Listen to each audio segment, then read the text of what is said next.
Praise the lord. ఈ దినమున మనకు అనుగ్రహింపబడిన దేవుని మాట లేవియాకాండము 25వ అధ్యాయం 21వ వాక్యం.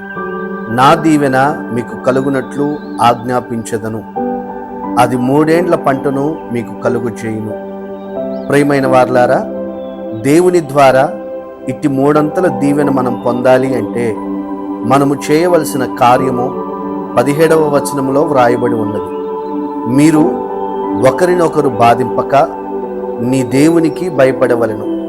మన ద్వారా ఇతరులు ఎప్పటికీ బాధపడకూడదు.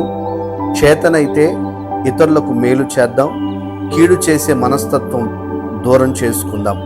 అప్పుడు దేవుని దీవెన నీవు నీ కుటుంబము అపరిమితముగా పొందుదురు. God bless you. దేవుడు మిమ్మల్ని దీవించునుగాక.